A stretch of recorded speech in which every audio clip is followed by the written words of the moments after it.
Cordiais saudações, caríssimo telespectador. Seja bem-vindo a mais uma edição do programa 3600 segundos, o programa de ciência e tecnologia da televisão de Moçambique, que em mais de uma hora, assim que é, procuramos trazer em debate assuntos que marcam a atualidade no que diz respeito à produção de trabalhos académicos e também científicos das nossas instituições de ensino superior e também centros de investigação. Ao longo das edições do nosso programa, temos estado a promover um debate inclusivo e sem tabus, e nesta edição não será diferente. Vamos falar sobre o processo de desidratação dos produtos para a produção de suplementos, um trabalho produzido pelo Centro de Investigação e Desenvolvimento em Etnobotânica, CID. Como já é habitual, para nos ajudar a procurar melhor o nosso trabalho, que é aqui alvo de debate, contamos com o Dr. Fazenda, que é nosso comentador residente, a quem desde já vou saudar e perguntar como é que estão as energias. Dr. Fazenda, mais um debate. Sim. Como é que estão as energias? As energias estão boas e que vamos falar, como já teria introduzido, mas sobretudo da planta Amaranthus spinosus, que é uma planta que nós encontramos perto das linhas férreas, nas nossas machambas, e o valor nutricional que ela tem. Obrigado. Muito obrigada, Dr. Fazenda. Ao seu lado temos mais um convidado que faz parte do nosso painel principal. Trata-se do jovem José Mazuz. Saudações, bem-vindo ao nosso programa. José Mazuz. Estamos aqui para falar desta planta que em algum momento é negligenciada e os estudos mostram que é de grande valor, que pode ser muito bem aproveitado. Obrigada por ter acedido ao nosso convite. Ao lado do Dr. José Mazuz, contamos também com a presença do Dr. António Amélia, que é o representante do CID, que vai nos ajudar também a melhor compreender quais são os trabalhos levados a cabo por essa instituição de investigação. Saudações, bem-vindo ao nosso programa. Obrigado, é um prazer estar aqui para partilhar aquilo que é a instituição criada pelo governo através do decreto 60/2008, de 30 de dezembro. Centro de Investigação e Desenvolvimento em Etnobotânica, como eu me referi, é uma instituição criada com a finalidade de fazer o reaproveitamento dos recursos florísticos que abundam no nosso território nacional. Muito obrigada. Como anunciei ao longo da minha intervenção, primeiramente, hoje vamos falar sobre o processo de desidratação de produtos para a produção de suplementos através da planta Amaranthus vulgo tsek. Para além do nosso painel principal, contamos obviamente com uma plateia que melhor vai nos ajudar, como já disse, a percorrer o tema e deixar ficar algumas perguntas pertinentes. Dr. Fazenda, mais um debate, aquelas perguntas e contextualizações habituais sobre o que vamos debater hoje? Sim, nós vamos falar do Amaranthus spinosus. É uma planta que provém da América Latina e ela depois foi se espalhando por todo o mundo e encontra-se praticamente em todos os países. É uma planta muito resistente, quer a pragas, quer a calor intenso, e tem um alto valor medicinal. Ela é um adstringente, cataplasma, diaforético, diurético, emenagogo, emoliente, febrífugo, galatófago e por aí em diante. E depois vamos ver o que é cada uma dessas coisas naquilo que é a saúde das pessoas. Resumindo, tem as principais vitaminas, A, B, a vitamina C, a vitamina E e tantos outros. Com certeza vamos percorrer todas essas propriedades que o Amaranthus vulgo tsek tem para a dieta alimentar. Dr. José Mazuz, ao longo do seu trabalho, vimos que contextualizou sobre a existência de mais de 60 espécies de Amaranthus ou variedades. O porquê da escolha desta específica, que é a Amaranthus spinosus, quais são as vantagens que o mesmo apresenta, como é que foi o critério de seleção? Muito obrigado por esta questão. Realmente existem várias espécies ou subespécies de Amaranthus, mas a escolha do Amaranthus spinosus foi pela sua abundância e fácil acesso, tal como bem disse no início do Dr. Fazenda, na sua introdução, que podemos encontrar esta planta em vários locais, desde linhas férreas, campos abertos, até mesmo próximo às casas de banho, lugares com certa umidade. Temos lá a TSEC, que praticamente quase que cresce espontaneamente, mas é mesmo um crescimento a partir de alguma propagação das suas sementes. E esta planta, tal como as outras que abundam em outros países, nós temos o amaranto espinoso, sendo a mais abundante aqui no nosso país. Isto podemos ver ao longo do país de Rovuma, Maputo. E em termos de propriedades, se comparadas com outras variantes, essa também tem muitos compostos que podem ajudar a combater algumas doenças?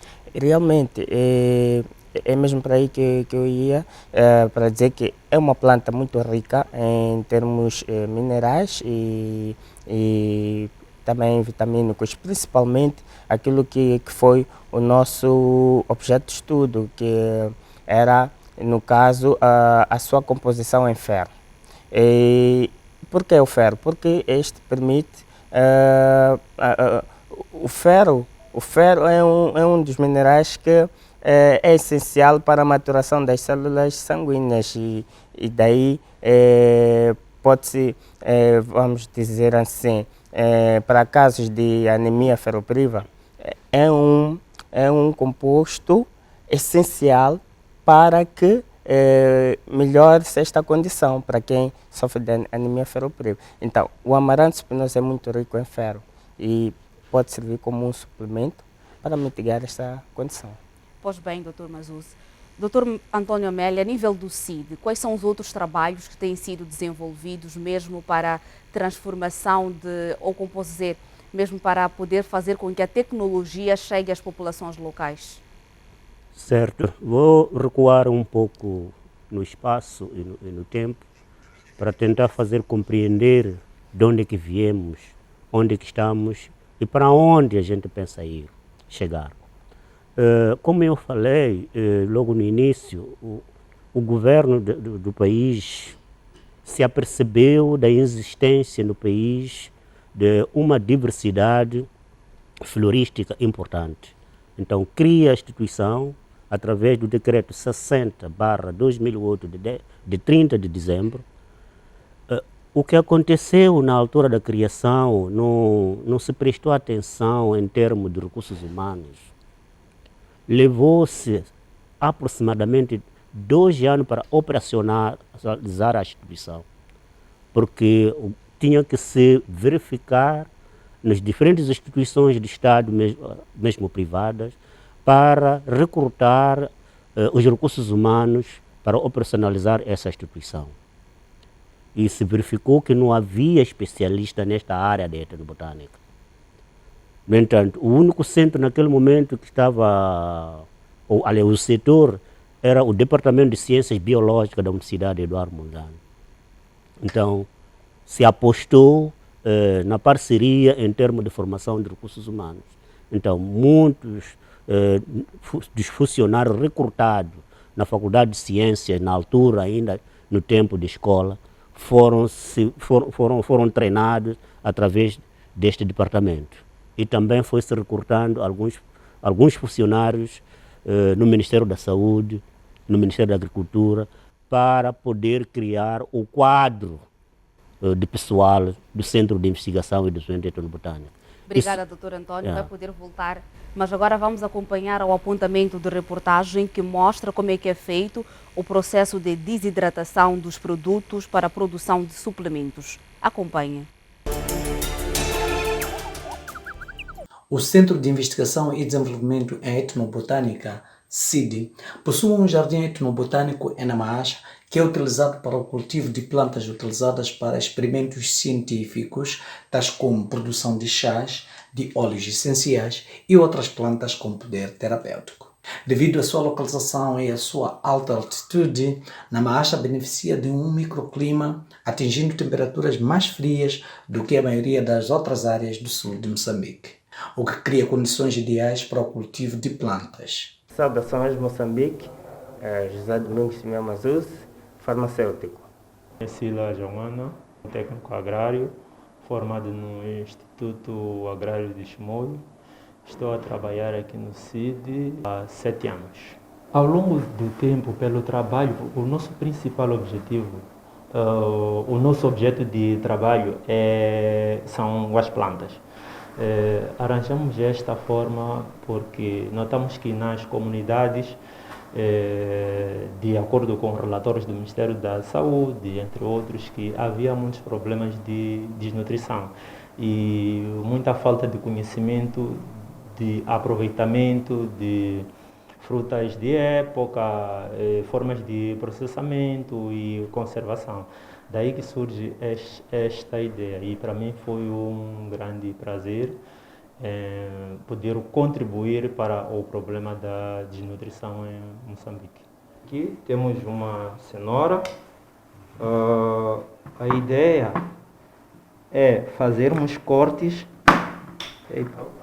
laminados, que é para permitir uma boa desidratação e rápida.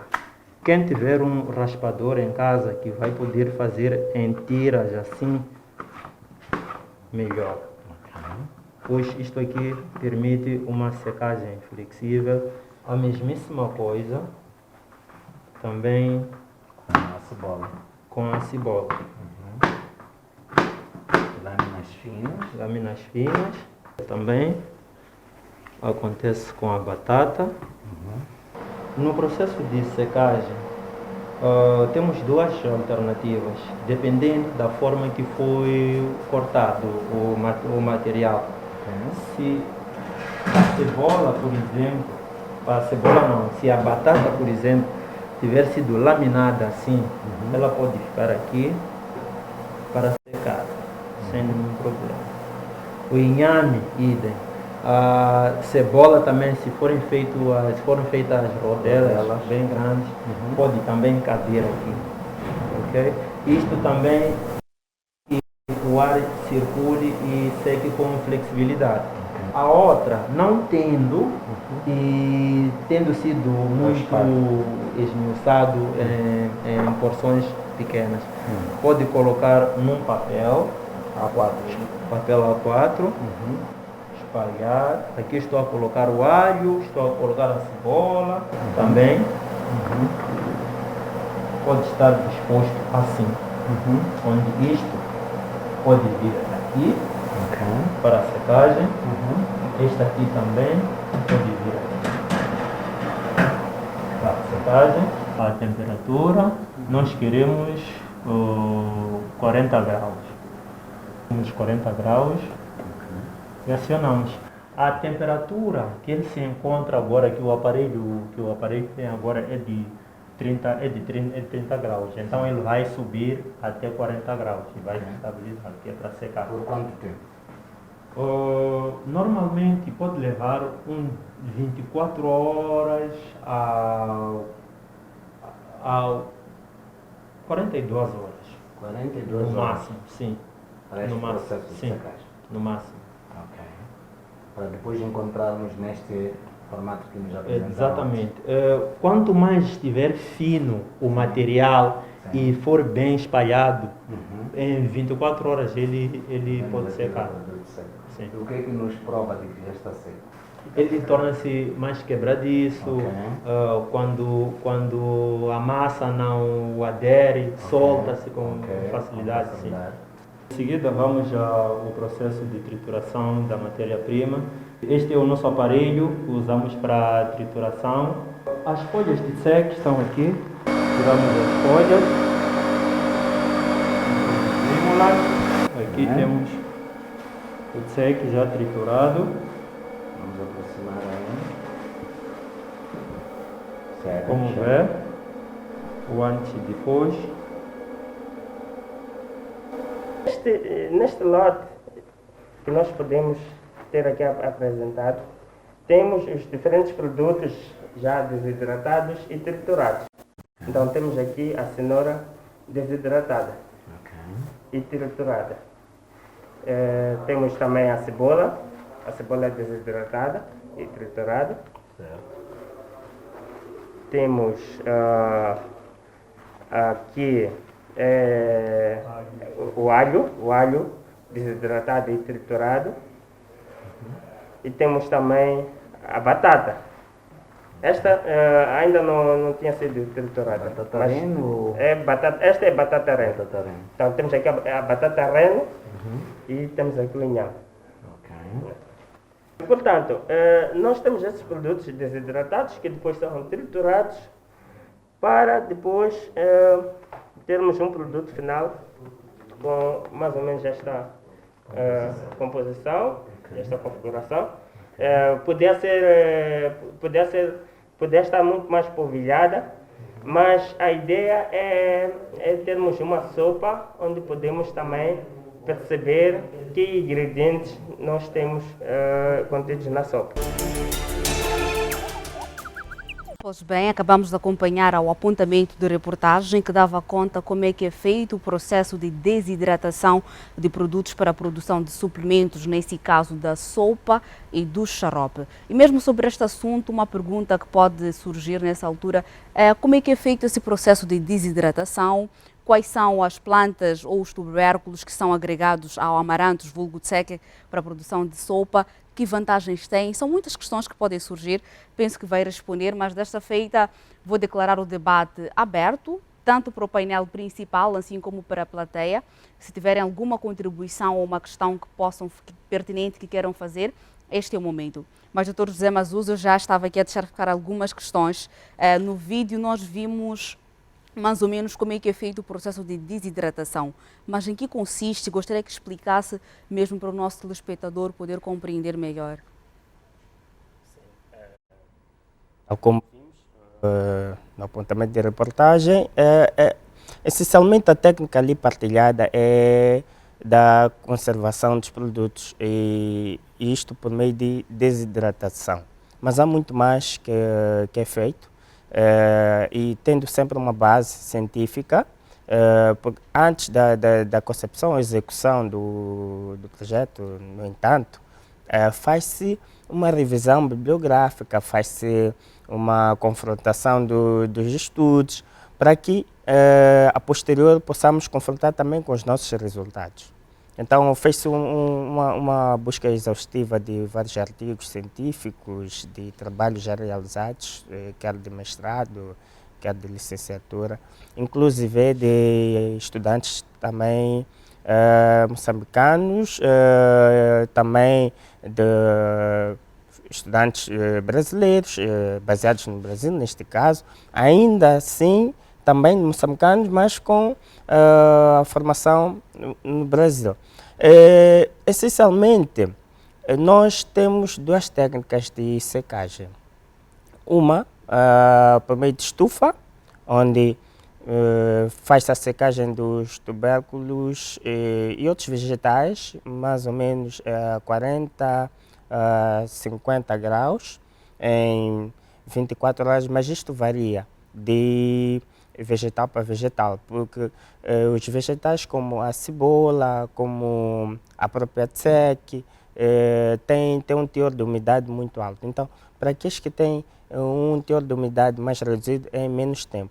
Mas também temos o liofilizador. Enquanto a estufa faz a secagem a quente, o liofilizador faz secagem a frio. E para que este possa executar esta ação com maior precisão, nós devemos congelar os produtos. E como é que se faz a mistura? Depois de todos esses produtos terem passado por esse processo todo que esteve aqui a descrever, como é que é feito a mistura? Há uma dosagem a seguir, há critérios, como é que é feito? Sim, e realmente há critérios. Daí a necessidade de fazer-se uma busca exaustiva antes de vários estudos. E para que não fujamos muito dos padrões em termos de composição nutricional.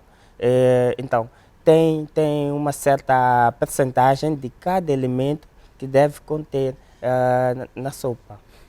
Doutor Fazenda, Dr. Mazuza aqui acabou levantando um aspecto que tem a ver com os níveis nutricionais. Estamos num país em que a maior parte da população tem elevados índices de desnutrição. que impacto essas sopas e esses xaropes podem ter mesmo para melhorar a qualidade de vida naquilo que são as suas pesquisas que têm feito? Sim, de princípio dizer que a necessidade desta secagem é para poder conservar, porque o que ocorre é que o fruto não ocorre durante todo o ano, ou o vegetal não ocorre durante todo o ano. Como ele não ocorre durante todo o ano, pode-se fazer esse preparo antes, no intuito de poder-se garantir que na época em que este mesmo fruto ou então este mesmo vegetal não exista, pode ser reaproveitado. Por isso que se faz essa secagem. Quer da cebola, sabemos que não se produz a qualquer época do ano, falamos da batata renosa, não é a qualquer época do ano, assim como acontece o próprio, sei que há um momento em que os níveis de produção são bastante baixos. Sim. E aí há necessidade dessa secagem para depois reutilizar. E é daí que o CID faz. Fazer essa secagem, tentar garantir que aquilo que tem, a sua distribuição nutricional que ele tem dentro de si em termos de composição dos elementos químicos, dos sais minerais, eles não fiquem perdidos. E é isto que o CID entende que tem que ser transmitido às comunidades para que qualquer um na comunidade que também queira fazer uma secagem faça para reaproveitar no momento em que aquele fruto já não existe ou aquela planta já não existe. Obrigado, paro por aqui. Certo, doutor Fazenda. Como eu disse, o debate está aberto. Assim, o meu painel principal, também como a plateia, podem deixar ficar alguns comentários ou questões para os representantes aqui do CID, que vão, com muito prazer, acredito eu, responder a todas as inquietações. Sim? Já tem alguma questão? Saudações. Respondo em nome de Custódio Marcelino, engenheiro. Na verdade, é um tema extremamente importante. Falando deste tema, me faz pensar na questão de este produto, como é que nós podemos levar a esta informação até lá nas zonas recônditas. Muitas das vezes, se nós formos a ver, lá nas zonas recônditas, muita gente pega um produto e acabam vendendo. Então, vendendo este produto, eles não consomem devidamente. Então, em algum momento pode trazer algum problema em si mesmo na comunidade, porque se existissem questões de palestras, pudessem chegar lá dando essas indicações, seria muito pertinente. Agora, nós como acadêmicos, o que é que nós podemos fazer para fazermos chegar a esta informação lá nas zonas recônditas? Isso que é mais importante. O que é que podemos fazer? Obrigado. Nas zonas rurais não temos estufa e não temos congelador de menos 20 graus Celsius. No entanto, a secagem nas comunidades rurais pode ocorrer através do sol ou na sombra. Aquilo que é congelador para nós, a comunidade pode usar a sombra de uma árvore frondosa que existe no seu quintal. E com relação ao sol, eles escolhem qualquer lugar. Cada forma de secagem tem as suas razões de ser. Quando a gente faz secagem no laboratório, aquilo que nós chamamos nas condições normais da temperatura, do ambiente do laboratório, não está na estufa e nem está no congelador, está numa bancada qualquer, mas não recebe raios solares. No entanto, seca, mas mantendo inclusive a cor. Se é cor verde, está seco, mas mantém aquela coloração. O que significa que não há perca das propriedades físico-químicas. Isso é que é muito importante. No entanto, se quer usar o calor, que é a estufa das zonas rurais, nas palhotas, onde é a cozinha, normalmente se faz a fogueira aqui embaixo e em cima do teto se põe um alpendre e é lá onde se pode colocar os produtos para receber um calor, que é a estufa do laboratório. No entanto, isso se faz. As laranjas, por exemplo, são conservadas nas zonas rurais e quando os filhos voltam em dezembro, encontram laranjas com a casca seca, mas com todas as propriedades nutritivas mantidas no interior. Então, o doutor Antônio Mela está aqui a dizer em linhas mais que gerais que são técnicas que as comunidades até conhecem, exatamente, que só podem melhorar um pouco, é por essa razão que o CID está aqui a desenvolver esta tecnologia para fazer chegar às populações recônditas. Exato. Sim, doutor Fazenda, queria falar alguma coisa? Sim, sim. Sim, esteja à A vontade. professora Amélia praticamente acabou tirando uma palavra, porque as comunidades, a ideia do CID é sempre essa. As comunidades têm de usar técnicas que já vêm praticando há muito tempo, mas nas condições que possam garantir não outro tipo de interferências, por exemplo, interferência de outro tipo, por exemplo, de impurezas que podem Bactérias, sim. alterar aquilo que são as propriedades físico-químicas, daí que o CID faça esse trabalho junto às comunidades. Agora, as técnicas aqui, quando está-se a falar do laboratório, são outras, das comunidades são outras, mas que o laboratório procura reproduzir exatamente as técnicas das comunidades. Certo, doutor Fazenda. Mais alguma questão? Sim, esteja à vontade. Saudações. Saudações. Peço para aproximar o microfone. Saudações, respondo por Amido Razia. Quero agradecer à TVN pelo convite. Sou do Centro Universitário de UISMO. Começaria primeiro por parabenizar a instituição que investigou, dizer que é uma planta realmente milenar, que nós encontramos a nível nacional, estamos a chamar de tsek, mas podemos encontrar na Zambésia, chamarem de Nhew, entre outros nomes. E o colega, só continuando com a intervenção do colega, nós podemos encontrar a situação em que a falta de técnica, mas não pode implicar o seu uso, uma vez que pode-se usar, portanto, como hortaliça para fazer saladas, sumos, pode-se usar como vegetais para fazer carilhos, acompanhado, portanto, pelo amendoim. Então, quer dizer que o seu valor nutricional está lá. Talvez esse procedimento de fazer chegar à população que, apesar de levar para venda, nós podemos fazer o seu uso, por causa do seu valor nutricional. Muito obrigado.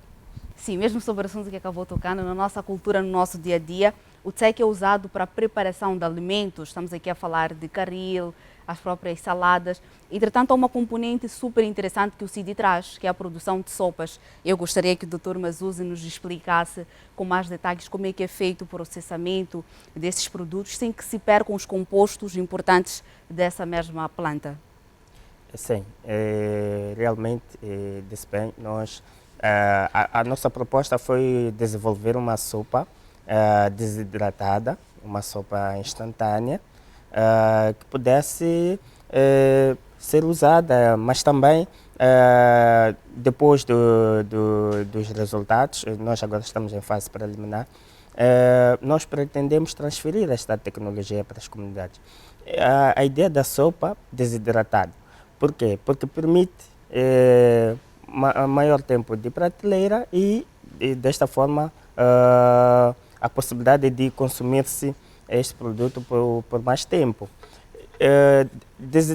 Desidrata-se os vegetais por forma a garantir exatamente a continuidade ou a preservação das suas propriedades. Portanto, isto faz-se nestas condições que anteriormente me referi, exatamente para que não percam os seus componentes. Em algum momento pode haver alguma redução, porque é diferente de consumir o vegetal fresco, onde encontramos em algum momento com maior percentagem. Mas fazendo ou aplicando estas técnicas, permite-nos ter os componentes dos vegetais por longo tempo sem deteriorar-se. Então, essencialmente é isso. Mas não é algo que está longe daquilo que a comunidade tem feito ou pode fazer. Daí que aquilo que a plateia, os colegas da plateia questionaram e secundaram é realmente verdade, e dizer que a ideia é fazer essa transferência destas tecnologias, destes procedimentos, mas adequar à realidade das comunidades. E mesmo sobre essa transferência de tecnologias, como garantir que as populações estão a usar o método correto, uma vez que posso dar o caso de os produtos ficarem infestados de algumas pragas, alguns insetos, como é que está sendo feito? Exatamente. Este é um dos calcanhares de Aquiles. A ideia é podermos dar formações, darmos palestras, workshops sobre como manipular os diferentes produtos. uma das grandes lições que nós vamos poder colher com esta a pandemia é a questão da higiene. E isto, de alguma forma, penso que as comunidades já começam a ficar consciencializadas que há quer dizer, há necessidade de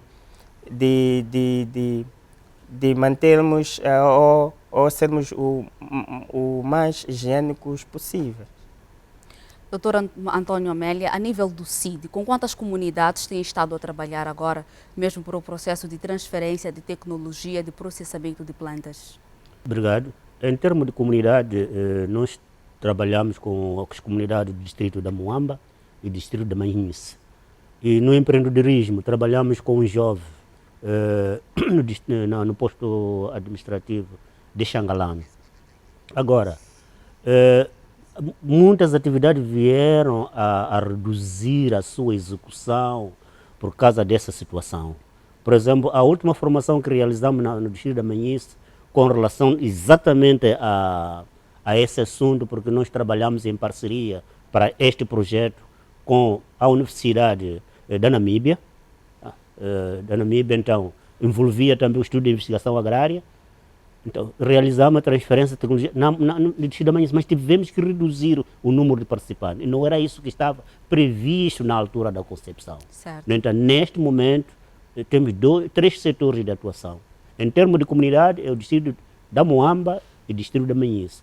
No âmbito do empreendedorismo, na transferência de tecnologia, é um jovem que está localizado no posto administrativo de Xangalame. Realmente o CID aqui a desenvolver muito no seio da comunidade. Mas como estamos ainda a debater, o Dr. Fazenda esteve aqui a fazer alguns levantamentos de algumas possíveis doenças que o amaranthus vulgo tseke pode ajudar a combater. Falou daqui de alguns tumores, falou também de alguns cânceres. Quais são os impactos que pode ter o consumo de amaranthus no nosso dia a dia? Se consumimos tseke todos os dias, ou com o amaranthus, ou como tinha dito ali o doutor Amido, há outros nomes, outras variantes a nível nacional. Um dos ganhos que se tem é ele ajuda a diminuir a hipertensão arterial, por exemplo, ajuda a resolver problemas de insuficiência renal, ajuda na medida em que o ferro vai aumentando na mulher, significa que ajuda também na regulação, por exemplo, do ciclo menstrual, ajuda a resolver problemas de insuficiência cardíaca, entre várias outras formas como o tseke entra no nosso organismo e que ele pode nos ajudar a resolver muitos dos problemas. São uma enormidade de problemas, como, por exemplo, o combate à febre. O tseke também está lá para poder ajudar, para além de ter dito que ele tem o magnésio, por exemplo, que nós precisamos para os nossos ossos, ele tem o cálcio, que nós precisamos para os nossos ossos, ele tem a vitamina A, que é muito importante para o nosso organismo, a vitamina E, que ajuda com que haja reforço do colágeno e por aí em diante. São muitas funções. São muitas mesmo. Exato, o doutor Fazenda deixou aqui ficar algumas funções que o amaranthus vulgo tseke pode trazer como benefícios à saúde, e voltamos a promover mais uma vez o debate com a nossa plateia. Podem ser tanto questões como contribuições relativamente ao assunto que estamos aqui a falar. Recordar que estamos a falar sobre o processo de desidratação do amaranthus para a produção de sopa e xarope. Sim, doutor Jorge, saudações. Saudações. Começo a minha abordagem em saudar o CID pela investigação, e que é um tema muito interessante para nós e para a comunidade em geral. Dizer que falar de amaranthus ou simplesmente tseke é falar de um produto com muita proteína, um produto que na verdade ajuda em vitamina C, vitamina E, vitamina A e cálcio. Na visão de NANA 2012, esse produto é um produto super importante no organismo humano, e que, sendo rico em cálcio, pode-se reestruturar aquilo que são os ossos, são dentes. É um produto muito espetacular. E a questão que eu coloco sendo um produto que na verdade cresce a qualquer sítio e muitas das vezes naqueles locais que nós sabemos que não são locais apropriados para produtos e até mesmo para o consumo. Eu gostaria de saber se crescendo naquele local é apropriado para o consumo ou ainda contém aquelas propriedades que nós precisamos para o fortalecimento do nosso organismo. Muito obrigado. Obrigada. Sim, vamos ouvir mais uma pessoa. Saudações. Sim, boa tarde a todos. Respondo em nome de Inácio Simbeni, estudante da UEM. Sim, essa planta, no meu ver, vejo que é uma planta que não é estranha pela parte das nossas comunidades. Mas, no meu ver, vejo que essa planta sempre foi uma planta que tem crescimentos naturais. Nunca vi grandes plantações ou plantações artificiais, que são grandes plantações acerca dessa planta. Então, eu estou a perguntar se podemos trazer mais tecnologias que vão oferecer a maior multiplicação da própria planta, porque a menor sendo um crescimento natural, não resolveria grandes problemas, não abasteceria muita gente. Então poderíamos trazer mais tecnologias que iam multiplicar a própria planta para termos um maior abastecimento. Também outra questão que eu tenho é essa, se podíamos aplicar na indústria ou mesmo nos agroprocessamentos, seja na pequena indústria ou seja nas grandes indústrias, para que a planta traga mais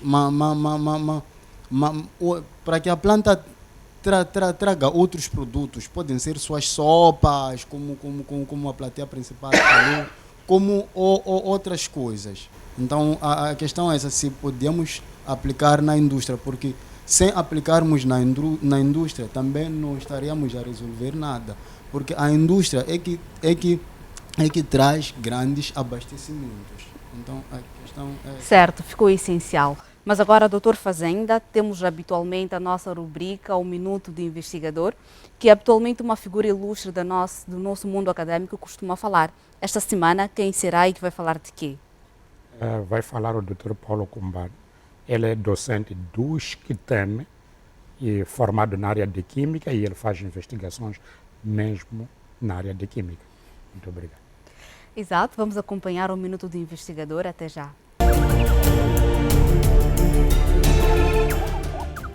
Eu sou Paulo Cumbani, licenciado em farmácia, neste caso sou farmacêutico, e mestre em Química e Processamento de Recursos Locais. E estou a trabalhar para o SCTEM e sou docente a tempo inteiro e faço também trabalhos de investigação aqui nesta instituição. Qual é a motivação para estar na área de investigação? Aqui o que mais me motiva é investigar esta área, trazer aquilo que é aproveitar-se da informação da medicina tradicional e buscar depois desta informação, e esta informação depois é aferida, investigada e depois validada. A ideia básica é desenvolver produtos que sejam de baixo custos, que podem depois reverter para as comunidades. Pequenos remédios podem ser transformados em medicamentos. Olhando para a sua área, o que tem a dizer sobre a investigação em Moçambique? Eu diria que a investigação ainda é escassa e os poucos investigadores não têm tido possibilidade de publicar os seus trabalhos. Mas, contudo, acredito que com resiliência a nossa investigação ainda pode ir longe, porque temos recursos para isto. O que nos falta mesmo são instituições que possam financiar os nossos projetos. Pode mencionar algumas publicações que o investigador já teve? Bom, selecionei algumas aqui que eu posso partilhar convosco. Tudo é um trabalho intitulado, eu vou logo traduzir, Avaliação Fitoquímica Preliminar e da atividade antimicrobiana dos extratos de uma espécie medicinal que é muito utilizada para tratamento de diarreias. O nome tradicional é halaína. É uma espécie em formato de uma cebola e anda aí nos mercados à venda, nos famaninhos. Então, há muita gente que utiliza para tratamento das doenças diarreicas e conseguimos, de fato, comprovar a sua ação sobre micro-organismos que são responsáveis pela infecção do trato gastrointestinal. E assim conseguimos fazer esta publicação neste âmbito. Então, era um conhecimento que estava a ser validado. Agora, a segunda publicação, esta saiu no âmbito do meu mestrado. Aqui trabalhamos com uma espécie tradicionalmente conhecida como munhuangate. Esta planta é utilizada pelas comunidades para o tratamento de anemias. Para além de anemias, também é usada para tratamento de diarreias e doenças de natureza inflamatória. E nós decidimos pegar nesta espécie. O nome científico? O nome científico é Bridella catártica. Estudamos as propriedades antibióticas e estudamos também as propriedades antioxidantes. Em 2020, este é o trabalho que eu mencionei, que foi feito em parceria com a Faculdade de Ciência, Departamento de Química da Universidade Eduardo Mondlane. Aqui trabalhamos com Salacia cruzei. Salacia cruzei é mafila, mas nós trabalhamos com as folhas, com a raiz de mafila. E conseguimos também avaliar as propriedades antibióticas dessas espécies, também avaliamos as propriedades antioxidantes. O que se pressupõe que a utilização de pequenas doses pode, para além de tratar algumas doenças infecciosas, mas também podem prevenir a ocorrência de vários fenômenos patológicos, como, por exemplo, cânceres e outras coisas. Doenças que estão associadas à produção chamados radicais livres. Em 2020, também, este trabalho é um trabalho que eu achei muito interessante, não querendo desvalorizar os outros. Este trabalho foi feito... não trabalhamos com plantas medicinais como tal. Na verdade, aqui trabalhamos com frutas nativas. Porque a nossa linha de investigação, propriedades antibióticas e antioxidantes. Estamos agora a tentar explorar outras áreas do estudo. Questiona-se muito o fato de as parcerias entre as universidades serem muito exíguas. E queria perceber do SCTEM, conta com parceria? Nós temos parceria direta com a Faculdade de Ciências da Universidade Eduardo Mondlane, de tal forma que existem alguns projetos que já desenvolvemos juntos. Há um projeto sobre o estudo de plantas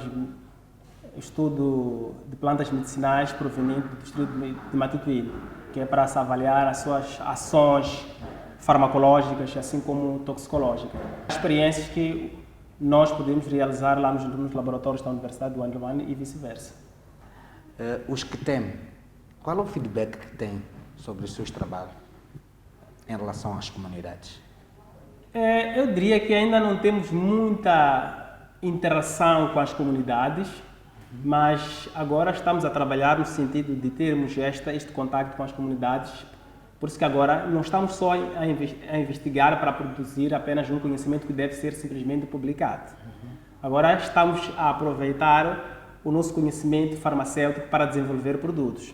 Quais são as próximas publicações que importa mencionar ou partilhar com a equipe de 3.600 segundos?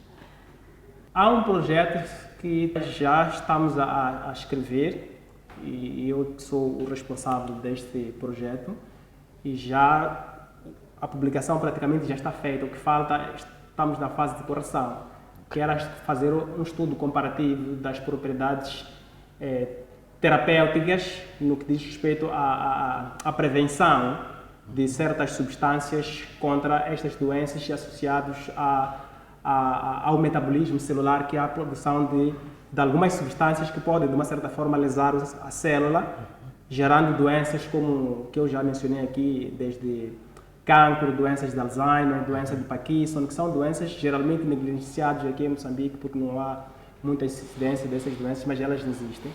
E este projeto quero acreditar que este ano vai ser materializado, juntamente com e muitos outros projetos que mais tarde vamos poder partilhar. Como vê, os nossos estudantes estão aí a trabalhar arduamente neste assunto.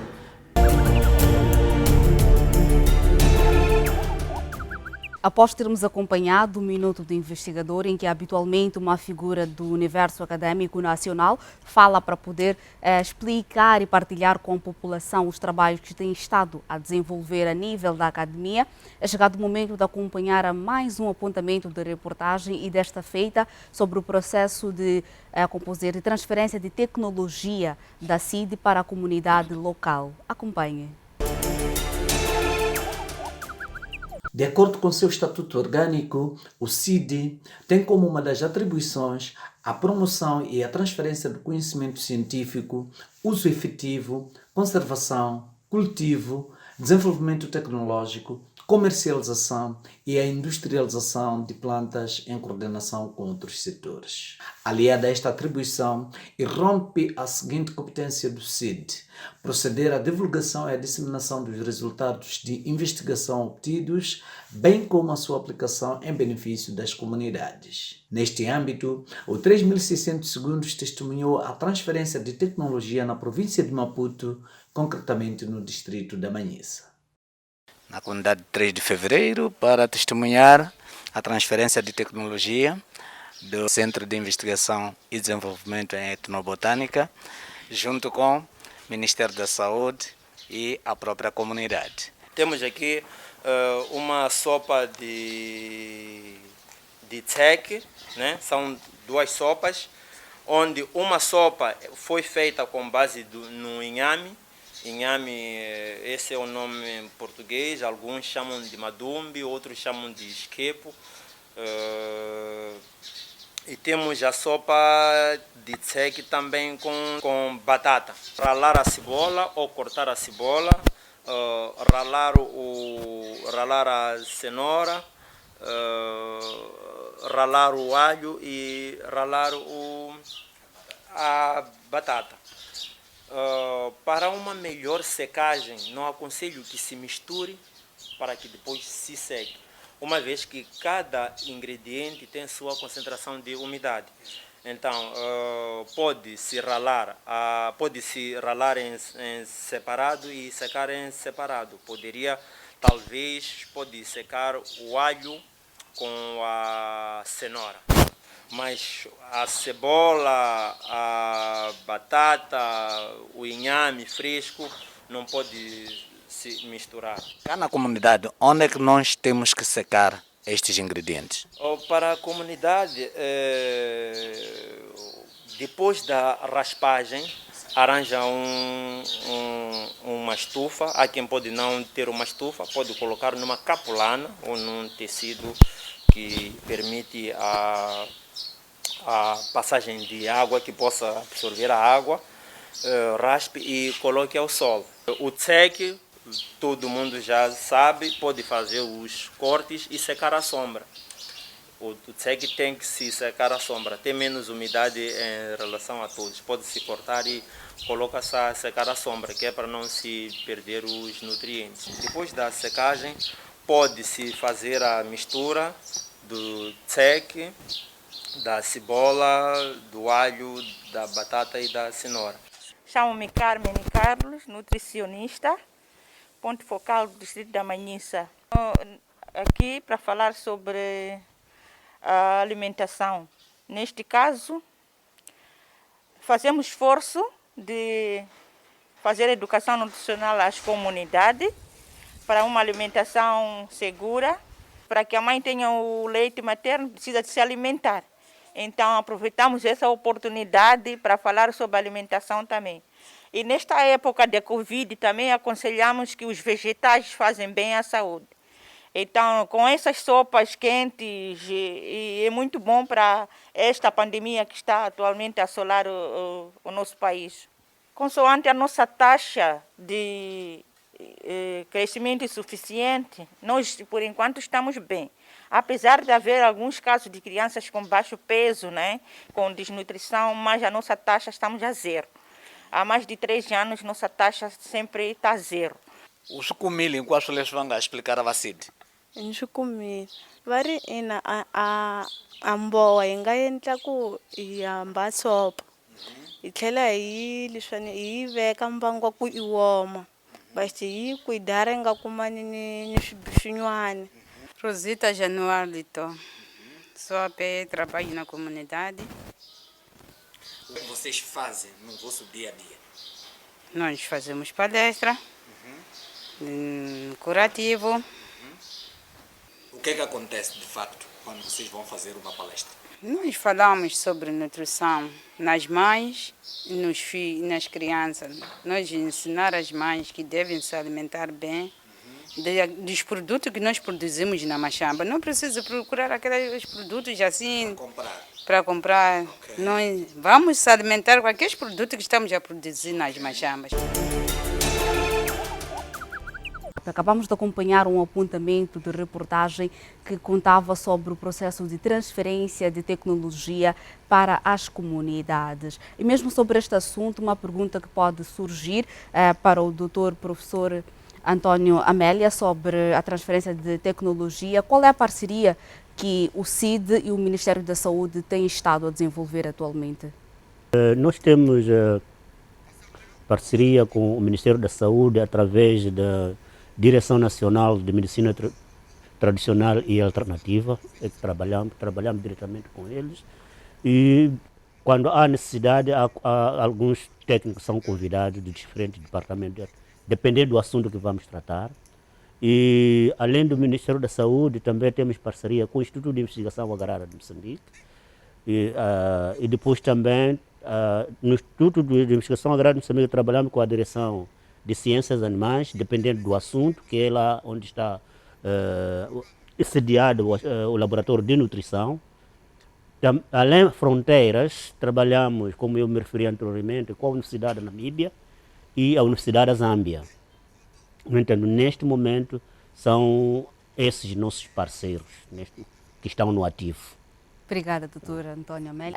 A plateia havia deixado de ficar algumas questões mesmo antes desse apontamento de reportagem.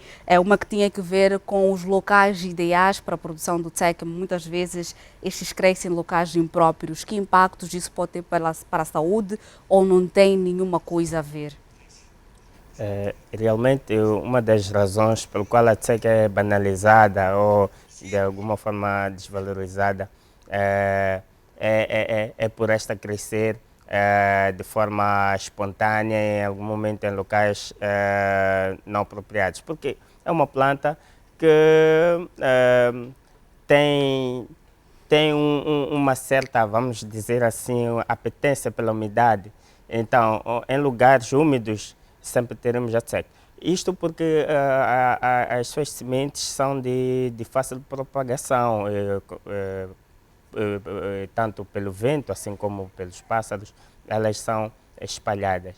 Portanto, um dos cuidados que se deve ter é o local da colheita.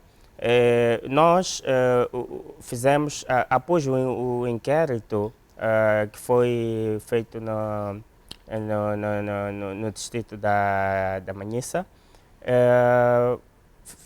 localizamos os agricultores e contactamos a estes para que pudéssemos fazer a aquisição da TSEC, onde pensa-se ser um local mais ou menos apropriado ou com com menos infestação, assim dizer,